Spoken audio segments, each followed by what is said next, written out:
नमस्कार प्रिय शेतकरी बंधूंनो, मी अंकुश खाडे, साई कृपा कृषी केंद्र खामगाव, जानेफळ, कवळा आणि उदयनगर।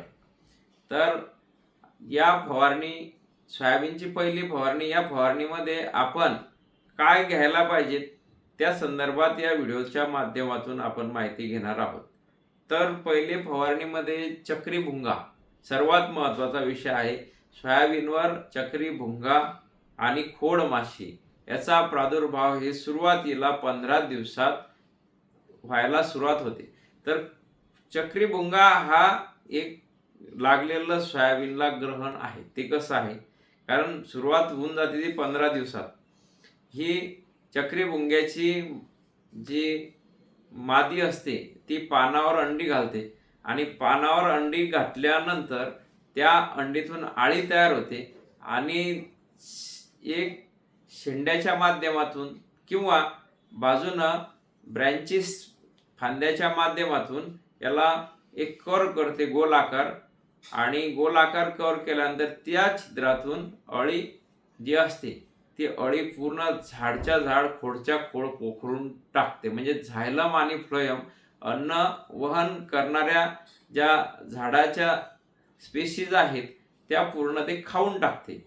त्यामुळं काय होते, सुरुवातीला आपल्याला कळत नाही चक्री भुंगा आहे म्हणून, पण जेव्हा झाडाला अन्नद्रव्य हे जास्त प्रमाणात लागतात, फळा म्हणजे फुलाच्या अवस्थेत आणि शेंगा भरण्याच्या अवस्थेत जेव्हा झाडाला जास्त प्रमाणात अन्नद्रव्य लागतं तेव्हा झाड पिवळं पडायला लागते आणि सुकायला लागते। मग आपण काय म्हणतो की बाबा आता हा जो अटॅक आहे हा नेमका हुमणी अळीचा आहे का, व्हायरस आला का, पिवळी पडली, पाणी कमी पडलं का, पाणी जास्त झालं का, असे अंदाज निघतात जनरली। म्हणजे खोडकिडीनं पोखरलेले असते पण हुमणी अळीवर जाऊन टेकते। आता हुमणी अळी खरोखर असेल तर ती पण दिसते।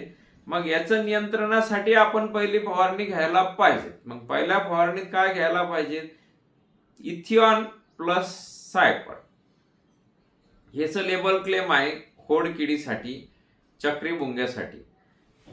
त्यानंतर थायमेक्झॉन प्लस लॅम्बडा कुठल्याही कंपनीचं घ्या। त्यानंतर प्रोफेनोफॉस 50% मध्ये। हे घेत असताना तुम्ही स्प्रेडर प्लस वापरायला विसरू नका फवारणीमध्ये।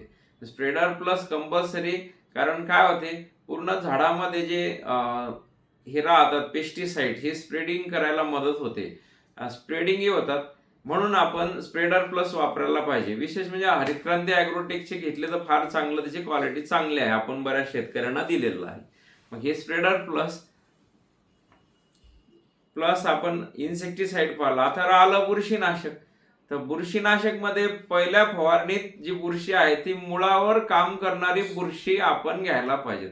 मग मुळावर काम करणारी बुरशीनाशक असतात, काही पानावर काम करणारे बुरशीनाशक असतात, काही फुलावर काम करणारे बुरशीनाशक असतात, आणि चौथा जो टप्पा आहे तो शेंगांवर म्हणजे फळावर काम करणारे बुरशीनाशक असतात। हे बुरशीनाशक 4 प्रकारचे असतात। मग आता हे पहिल्या प्रकारचं बुरशीनाशक कुठलं, जे मुळांवर जी बुरशी आहे ती कव्हर करण्यासाठी आपण कार्बेंडिझम मँकोझेब किंवा मेटॅलॅक्झिल 35% मधलं कुठल्याही कंपनीचं घेतलं तरी चालेल, म्हणजे ब्रँडेड कंपनीचं, कारण जमिनीतली बुरशी कव्हर करण्याची क्षमता त्याची चांगली आहे। मग आता राहिलं मुळाचा विषय। पहिली फवारणी तर मुळासाठीच घेणार आहे आपण। मग मुळांवर जे व्हाईट रूट असतात, जे पांढरे मुळं असतात, त्याची ग्रोथ जास्त व्हायला पाहिजे, कारण पांढरे मुळं हे अन्नद्रव्य झाडाला अपसार करून देतात, आणि मुख्य मूळ जे आहे त्याला आपण सोटमूळ म्हणतो, हे सपोर्टचं काम करते।